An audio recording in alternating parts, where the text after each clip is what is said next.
Alrighty, this very first fanfiction one shot or whatnot comes from Silene89. I really do hope that I am saying that correctly.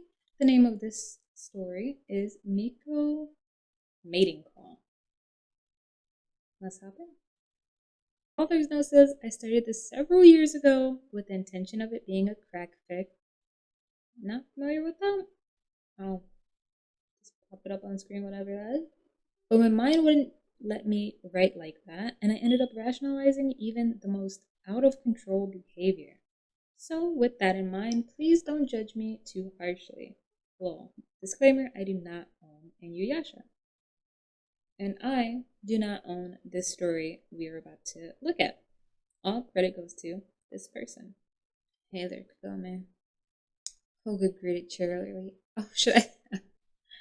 I don't think I'm gonna get these voices at all. I'm gonna try, but obviously I would have to like read ahead and know what I'm about, like who I'm about to be, and I'm just not good at voices, so I'm gonna do my best. Hey there, Kagome. Koga greeted cheerily, having dodged and intercepting InuYasha a ways back. Oh, hey Koga, she smiled. What's up? They both heard InuYasha running toward them, yelling threats as they talked. We're having a celebration at the Why am I? Okay, you know, this is my best guy voice. We're gonna go with it. Now I have to get even deeper for Shumaru. Okay, I don't know. We're having a celebration at the den in recognition of Naruku's defeat, and I'd love it if you would come. Koga tried to explain quickly before InuYasha caught up. Your friends are welcome too, of course, he added. What about... Kagome trailed off, leaning sideways to look at InuYasha approaching quickly behind Koga. Koga sighed, pointing his thumb over his shoulder. Yes, even the mud is invited. He figured as much. The two were near inseparable. Sounds like fun, she cheered. Especially since I never got to attend any high school dances, what with hunting Naruku and all. We'll be there. Hey, Wolf! I think InuYasha should have to be my voice. I'm not kidding. Hey, Wolf! InuYasha bellowed, finally having caught up. You better not be flirting around, Kagome. InuYasha? Oh, sweaty! Oh, sorry. Oh, I'm so sorry. I'm such a fan. I just had to say it. I had to try it in Japanese once. Just once. I'm sorry. That's my one go. Okay. InuYasha, sit! Kagome scolded. For one, you have Kikyo and thus no say over me. Her voice held a certain bitterness, but quickly turned cheerful. And two, Koga just invited all of us to a celebration back at his den. She gave a high-pitched giggle, obviously excited. Oh, I forgot to ask, when will it be, Koga? 3 days. Not enough time? He asked, still a bit stunned at Kagome's scolding of InuYasha and sudden mood swing. Yeah, that should be no problem, she agreed, then started mumbling to herself. I'll need to go get a dress from home, and Kagome started wandering off towards the wall, muttering and holding a finger to her lip in thought. Once she was out of earshot, InuYasha addressed Koga. I'm not a stupid wolf. I know this is your mating season. You'd better not be intending to trick Kagome. You heard her, Mutt. You have no say over her. Koga waved his hand in the air dismissively. Besides, don't you want her to be happy? Or were you too blind to see how cheerful she was at my invitation? I'll be watching you, InuYasha growled in warning before turning to follow Kagome. She was calling him. It was correct that he did have Kikyo now. Oh, this is... okay. I hate that. But we're gonna go. We're gonna keep going. It was correct that he did have Kikyo now, but Kagome was still his best friend, almost like a little sister. He felt the need to look out for her. And Koga always gave him a bad feeling, like he was scheming how to steal her away. He'd make sure she stayed safe. Koga turned and headed back. He had preparations to make. InuYasha wasn't as dense as his loud mouth made him seem. Koga had indeed been thinking on how to seduce Kagome. Perhaps she'd get drunk and make it easier for him? Kagome was ecstatic. All these years of chasing Naruto across feudal Japan caused her to miss out on all the fun things a normal teenager from her era would do. She never went to any dance or out on a date. I mean, Hojo, he was, I mean, he asked you on plenty of dates, but, that's neither here nor there. She never went to any dance or out on a date, so this celebration had her overjoyed. He had a few surprises for them. But first, she had to return home to get them. He had a few. Kagome returned the next day after having a very busy day shopping and gathering up her surprises. She had been bouncing off the walls with excitement. Come on, guys, Kagome urged. Let's go. I don't want to be late. We're coming already, InuYasha grumbled. I don't know why you want to go to that smelly wolf's den anyway. Don't be sour, InuYasha, Moroku chided. Oh, I thought I was about to be performing my butt. I'm sure I don't have any more voices, so you can just, yeah. Don't be so sour, InuYasha, Moroku chided. I'm sure you can at least appreciate the free food and sake. Moroku had his own lecherous intentions involving Sango and sake. Not surprised. I got a few surprises in here as well, Kagome patted her backpack. I'll show you all. Wait, I'll show you all how we party in my time. The trip to the wolf den was rather short, since Kagome's boundless energy kept them moving. They stopped nearby the night before, next to a hot spring to freshen up for the festivities. Right before heading out the next day, Kagome pulled out one of her surprises. Sango, Kikyo, I got something for you too. Wait, Kikyo is here? I don't know how I feel about that. My one true pair. Yasha, Kagome. Yasha, Kagome. InuKag. I literally had an email that was named, it was InuKag forever. It was literally the number 4 and then ever at Gmail. I was for sure. Right before heading out the next day, Kagome pulled out one of her surprises. Sango, Kikyo, I got something for you too. She was holding 3 different sets of clothes. Come with me, she giggled excitedly. They were 3 different modern style party dresses. Kikyo's was red, full length, and a low cut V-neck. Sango's was pink, also full length, but emphasized her tight body and sported a slit up one leg. Kagome's was a green halter top. That makes sense. I love that. I love that for her. Kagome's was a green halter top. Her back was bare, the hem of the dress resting just above her butt. Hers was the only one of the 3 that wasn't full length. It was instead just shy of knee length. These clothes are indecent, Kikyo stated coldly. They're actually plenty conservative where I'm from. Besides, think of it as you're wearing it for InuYasha. You want to see him drooling, don't you? Kagome teased. You too, Sango. Moroku will love it. This made Sango blush. Was all Kikyo said. So, Kagome, Sango intended to tease her back. Who are you wearing yours for? Koga? Kagome innocently placed her finger to her lip and thought, I never really thought about it. I just can't wait to dance and have fun. When the 3 reemerged from the trees, the guys' reactions were exactly as Kagome had predicted. Their jaws dropped, and they started drooling, wide-eyed, at the form-fitting dresses the girls wore. Okay, if you 2 are done gawking, we got a party to attend, Kagome reminded with a smirk. They arrived just outside of Koga's den, just as the preparations were nearly complete. All the wolves were busy with the finishing touches, trying to avoid Koga's ire should they botch their task. A huge bonfire had been set up downstream from the waterfall where the canyon opened into the meadow. Laid out on a bed of leaves was every type of game animal in the region, skinned and gutted, ready.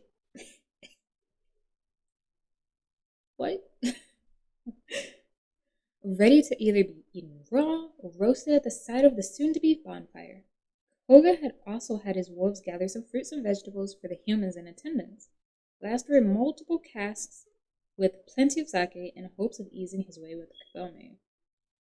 Naughty, naughty. When the girl's attire was noted, many of the wolf demons froze in their tracks and stared. Most were scared off before their minds could completely form a perverted scenario by InuYasha's growling. Those who were undaunted flashed mischievous looks before continuing on. When Koga was able to pull away from the preparations, he quickly made his way to Kagome. He opened his mouth to greet her as normal, but was temporarily stunned into silence, gaping at the skin her dress revealed. Kagome, you look gorgeous, he sputtered. Oh, sorry. Kagome, you look gorgeous, he spluttered. Why did I do it look? Okay, he could already feel himself. Ah!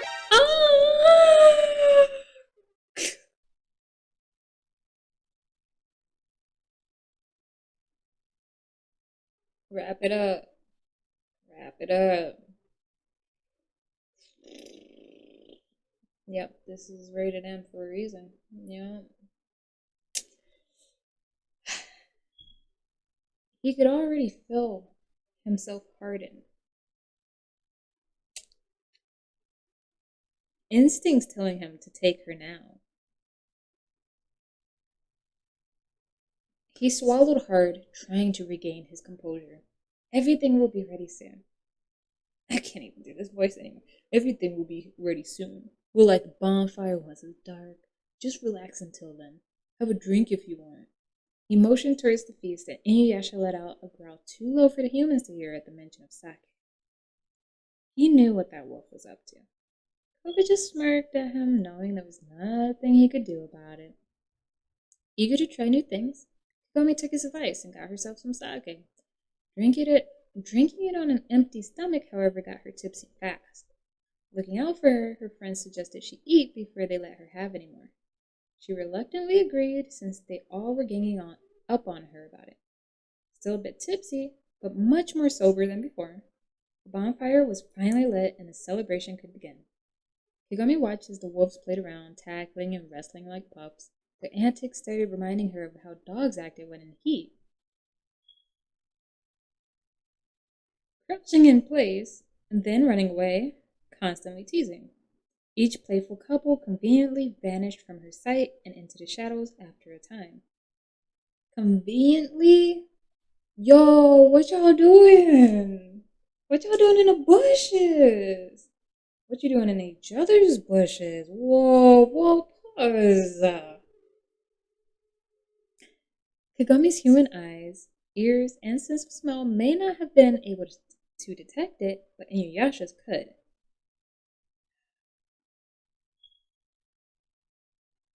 This is getting harder and harder to read out loud to an audience. Oh man, I really hope you just got this in the background. You're not looking at me, because this is gonna be difficult. Kagome's human eyes, ears, and sense of smell may not have been able to detect it, but InuYasha's could. The smell of sex was heavy in the air, and the howls that Kagome mistook for celebratory were actually that of passion. He'd make sure she stayed safe in such a sexually charged environment, and definitely not let her be alone with Koga. It was a good thing Shippo wasn't here, instead off training at the Fox Inn. Kagome had been sitting on a long... Take a breath. Take a breath. Kagome had been sitting on a log, observing her surroundings, when Koga brought her over a roasted piece of meat on a spit and a bowl of sake for her. Here, Kagome. I thought you might want this. He handed her the food and drink and sat next to her.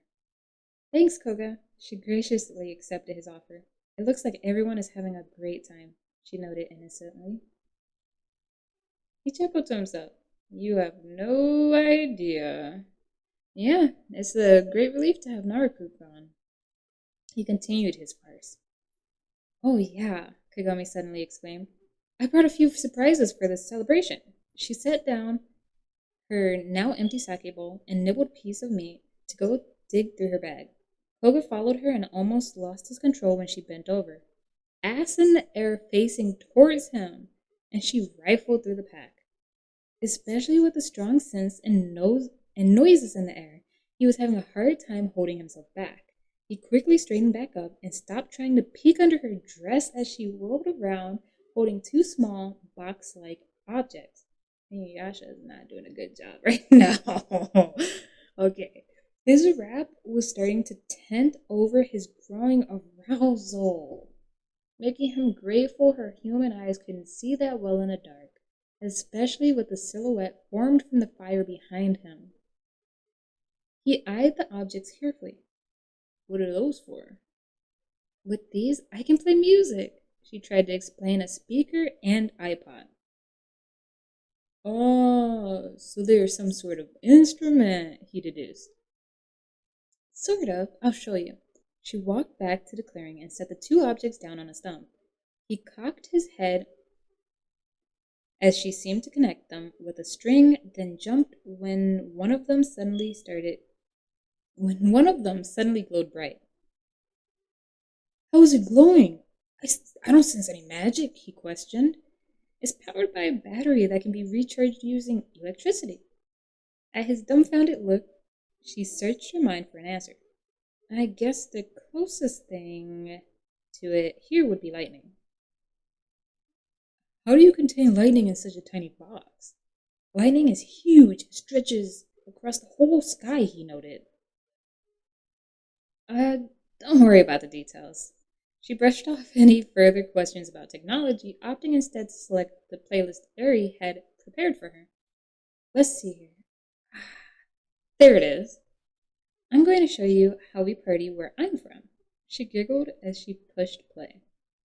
Koga nearly jumped out of his skin as a loud, pounding sound erupted from such a tiny box. And InuYasha was at her side in seconds as well. Sega drawn, searching for a threat, followed shortly by the rest of her friends. All the wolves, including those engaged in explicit activities, froze as well. Relax, guys, Kagami bellowed over the music. It's just music. InuYasha, you should be used to the devices I bring here from my home by now. He muttered as he sheathed his sword and walked away with Kikyo to resume his vigilant watch over his pack. All the other wolves relaxed and went back to whatever they were doing. Sango was curious as to what new thing Kagami brought from her time. Moroku shadowed Sango, having stumbled over a pair of wolves earlier, enlightening him as to the full situation. Koga calmed, poking the loud box with a claw, trying to figure out how it worked. This song was playing upbeat and fun. Kagami snagged Sango by the wrist and pulled her away to give them room, then whispered into her ear. Sango's eyes widened at Kagami's suggestion, but nodded hesitantly. It would certainly be entertaining. Standing in front of Sango, Kagami placed both hands on her friend's hips and showed her how to rock with the strange music. Yeah, a little bit of this, a little bit of that.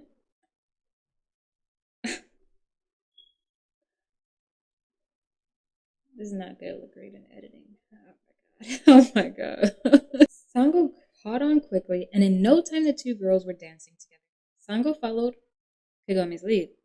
They were soon joined by some of the female wolves who quickly saw the effect these movements had on the males who couldn't pull their gazes away. When the song changed to one of a more sensual nature, Kagami again directed Sango how to make her body flow with the melody. But this time, once she got the hang of it, instead of stepping away, Kagami moved closer, so the women's bodies were mere inches apart. Moroku's jaw dropped in total shock. Their dancing was enticing enough the first time, but now it was downright irresistible. The female wolves followed suit, and soon the dance floor was a mass of writhing female flesh. a mass that, to Koga and Moroku's dismay, had Kagome and Sango at its center. This continued, and after a while, many of the female wolves had achieved their goal of attracting their male of choice, thus vanishing to the shadows. This thinned down the dance floor, allowing the two human women to be seen once more. Kagome again whispered into Sango's ear, receiving a nod of approval.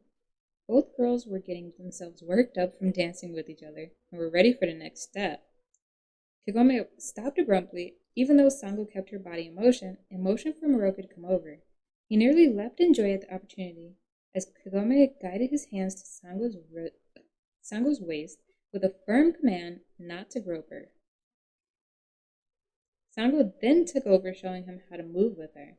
For once, Moroku behaved, not willing to risk his luck at being allowed at this close to Sango. She giggled at them, then sent a slight glance over to Koga. Her message was clear. Get over here now. He didn't need to be told twice. Not far from the wolf demon territory, Shishimaru was... I totally forgot about... It was supposed to be Kagome Shishimaru. I totally forgot, because I'm okay with the Kagome and Koga shipping. You know, I'm okay with that. Also, I think I should have put less than 1,000 words. Definitely. But we're going to keep going. I love this. Not far from the wolf demon territory, Shishimaru was traveling at a leisurely pace with his companions, always seeming to have a destination in mind, but in no hurry to get there. His steady, straight-line path was rarely interrupted, but today it would be. When a strange sound hit his sensitive ears, he stopped mid-stride to listen more carefully. It was not a sound he had ever heard before, nothing even remotely similar. It piqued his canine curiosity. Jockin, unable to hear at such a far distance, began questioning his lord as to why he stopped, but was silenced by a stern, menacing glare. Shishimaru held his head high, his ears twitching slightly to pick up the sound.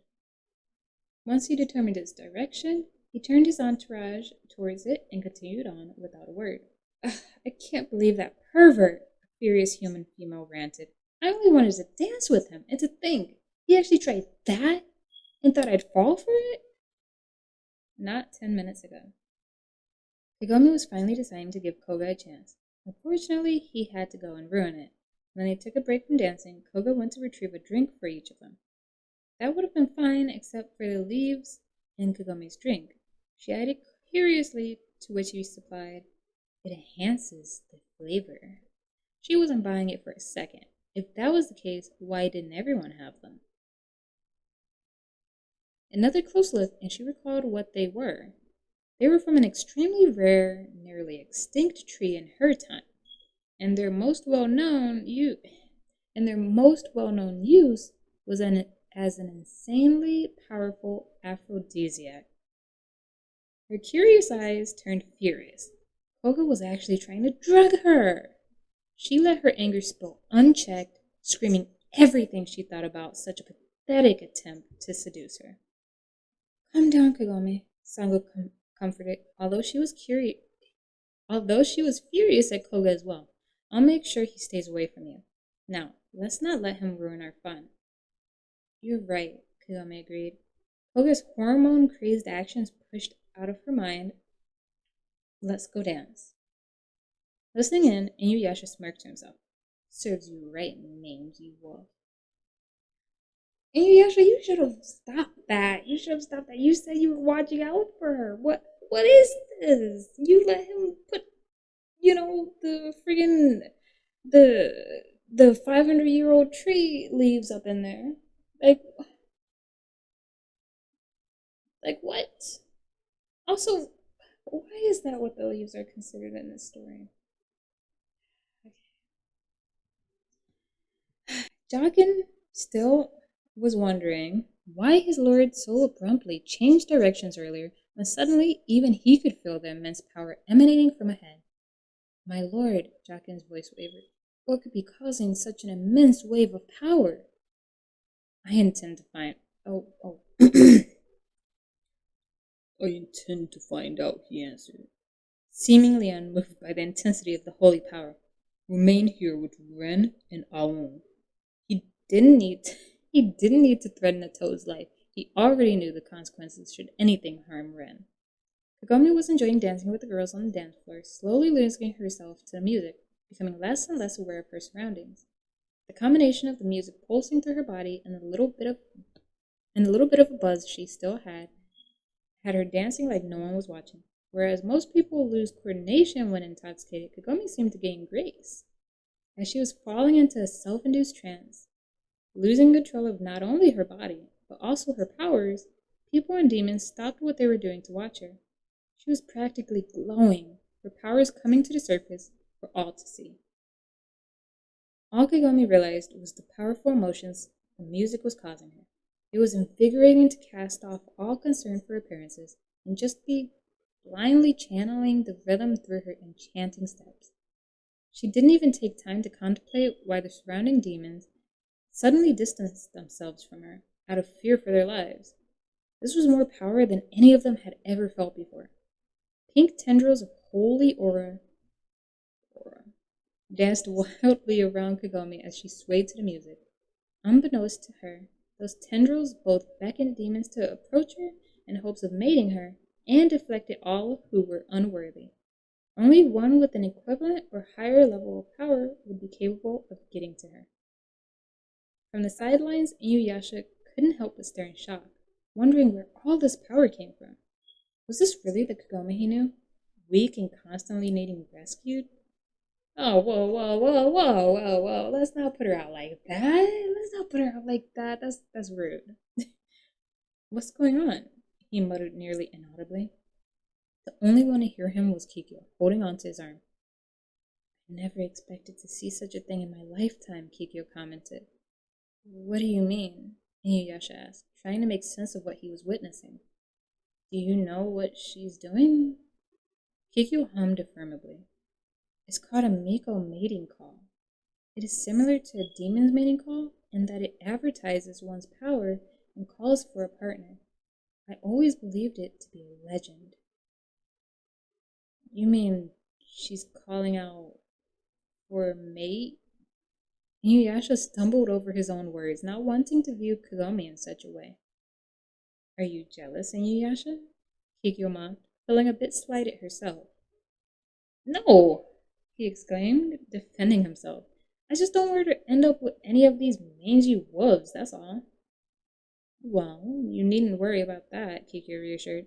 Look there. Following her pointed finger, revealed several of the unmated wolves attempting to get close to Kagome, Koga included, but each time being flung away by her swirling vortex of untapped power. InuYasha couldn't help but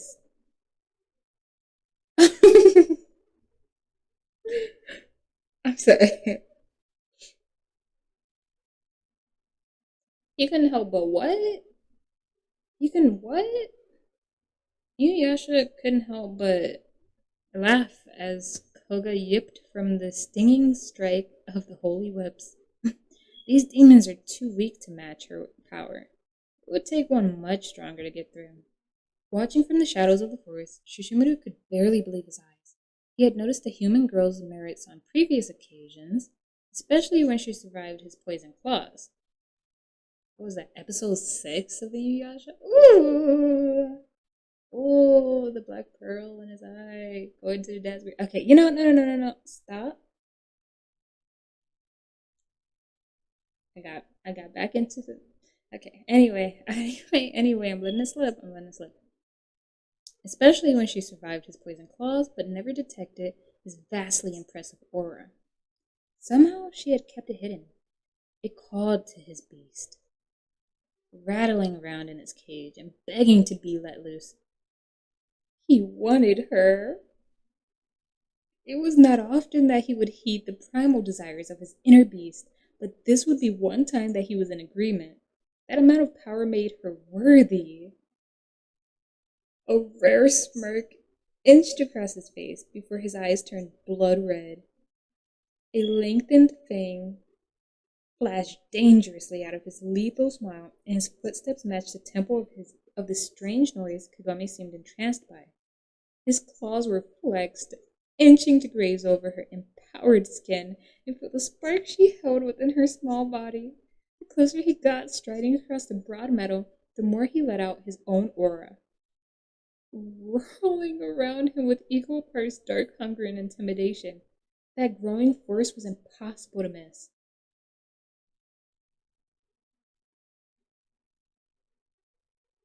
InuYasha was on his feet in a fraction of a second and brandishing his sword at Shishimaru, blocking his straight-line path to Kagami. His brother was even more unpredictable in such a state. Normally he was stoic and straight-faced, but with his demon loose, he reacted on impulse. Wild, vicious, and never held back. InuYasha understood the feeling, for it was how he felt when his demon blood took over. And it was frightening coming from his much more powerful brother. He had to be ready for anything.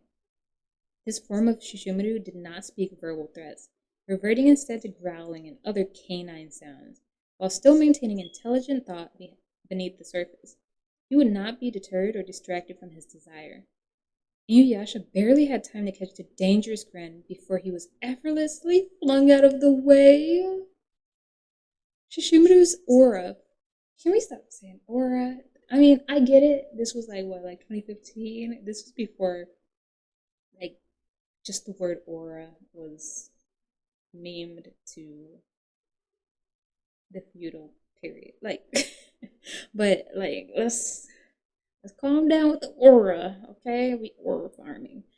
We're mate farming. I don't know. I don't really know what's going on right now. Shishimaru's aura flared up to match that of the priestess, effectively preventing anyone from approaching him in much the same manner as she was.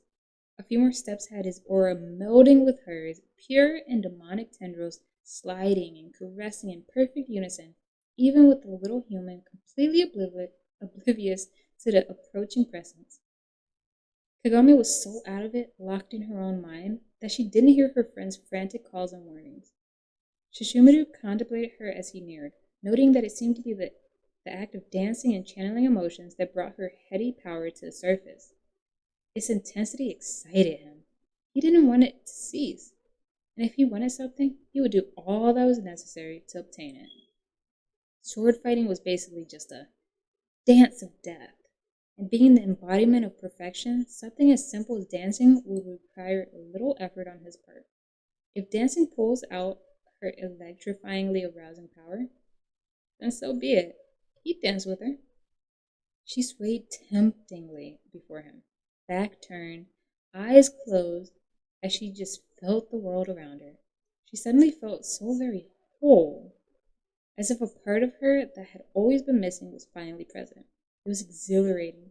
She spun, and in that moment, her hand was caught by another that deftly finished a spin, pinning her back to something hard before she could catch a glimpse of the person that had joined her. Her eyes snapped open, and she craned her neck, but the larger being would not let her see whom it was that held her. Taking in the details, she derived that it was definitely a demon male, one very tall, strong, and the aura that flowed with hers was familiar, but she had never been good at identifying demons by their aura. She was curious, but kept moving with them. Whoever it was, they were a very talented dancer. She smiled, deciding it didn't matter. She only wanted to continue this dreamlike experience. He kept their bodies pressed together, and she felt rather than heard what she assumed was a growl reverberating through her back. It was chilling and erotic, causing small tremors to run down her spine sinfully. He moved them around easily, spinning her, but somehow staying out of view. It was only when the song ended that she was turned until she was face to face with her dancing partner. Utter shock ran through her at seeing the least probable individual out of all the possibilities running through her head.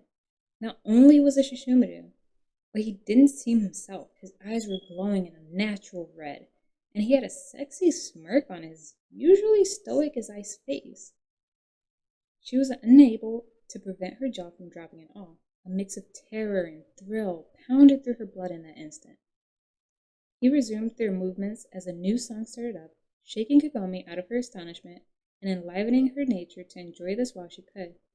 Who would have thought that this day would turn into something that even her fantasies never dared to broach? She had always harbored secret fantasies for the irresistible but unattainable demon lord.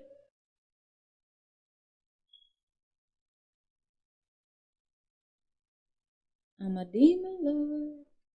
He was the figure that would enter her dreams and do unspeakable things to her body, taking her savagely from behind like the dog he is. Kagome! Red card. Red card. Set flags that she knew would never happen. He rarely even spoke to her. Yet here he was, dancing with her in front of everybody. Kagome! InuYasha barked, trying to warn her. What the hell are you doing? She barely heard him over the pounding in her ears. Dancing, what does it look like? She stated the obvious, unconcerned by its implausibility. You fool! InuYasha scolded his naive friend. Shishunu only lets his beast out to feed, fight, or...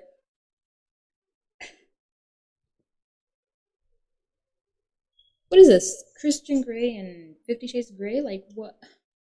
What? What are we talking about?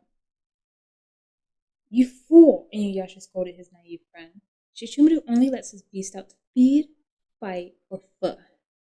Since you're still alive, I'd say it's the last option. Now get out of there while you still can. Shishimaru was not worried, paying the nuisance no mind. He had already detected the girl's arousal, so the whelp's warnings would not likely deter her. If anything, it would probably spur her on. Her eyes widened slightly before shaking that pleasurable thought from her mind. She didn't want to push her luck. This was far more than she had ever expected from him.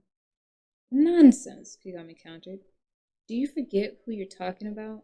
But she couldn't shake the curiosity, now wondering just what his purpose could be. She couldn't imagine him dancing for the fun of it. Maybe he did have impure intentions. Emboldened by the prospect, she let her legs slide up the outside of one of his until the top of her thigh bumped into the armor plates around his waist. His response was immediate, grinding into her and coiling his moko around her waist, brushing the soft fur against her bare skin. She also heard a loud snapping sound by her ears and realized he was snapping his jaws provocatively at her. Much of the meaning was lost to her, but she understood enough to grasp that InuYasha had been correct in his assumptions. He does want me like that, she mentally cheered, exhibiting multiple shudders of anticipation. She was deeply honored that he would hold desires for her and also eager to give him what he wanted. The sensually naughty song matched Kagome's mood perfectly as she was held closer and even more suggestively to her growing obsession. The way he moved his hips against hers made it impossible to keep from moaning out her approval, earning her more of those delicious vibrations his growls produced. His movements had her delirious with passion, breaths coming in ragged, and not from the exertion either. When he dipped her low, nearly on her back, the grass tickling her back as he hovered over her wickedly, he let his raggedly long canine tongue trail on her exposed neck. She had had enough waiting, her body spasming from the smallest stimuli, and whispered into his ear, "Take me."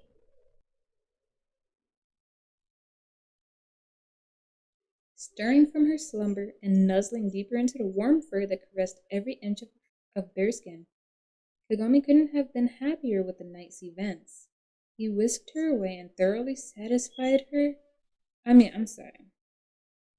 He whisked her away and thoroughly satisfied himself with her, a mutual feeling for sure. Peering sleepily at her new mate, intense golden eyes now replacing the red from last night, she smiled widely and was pleased when he graced her with a rare smile as well. She had never been happier.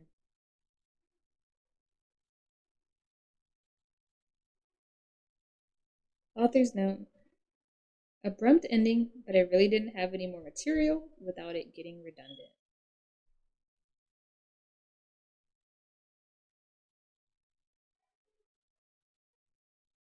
What the hell did I just read?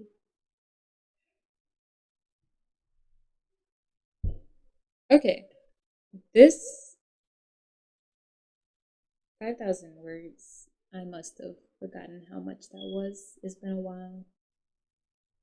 Alrighty, so I did want to do multiple fan fictions in one video, but this already took me like 45 minutes to record just because I guess I forgot how 5,000 words work, and this was the closest to 5,000 words that we could get. So that's on me. Next time we do this, because there will be a next time, then I will do probably 1,000 words or less. And we'll get quite a few more stories out of it. But anyway, I do hope that you enjoyed this. I am going to leave the link to the story in the description, and I really do hope that you check them out. They might have more stories, I don't know. I tried to go ahead and log in so I could favorite their story, follow them, but for whatever reason I made my account and it's just not letting me log in. Maybe it's because I'm in incognito filming this or whatever, I'm not really sure, but go ahead, show them some love. Of course, this video is just for, the fun and giggles. No hate is towards them. I love their story. I was embarrassed reading it. Just because saying this stuff out loud was great to indulge in it and read it in my head, but having to read it out loud, it was a different story. Needless to say, I enjoyed it, and I hope you enjoyed it too. And I will see all of you in the next video. Love, Jasmine, and buddies.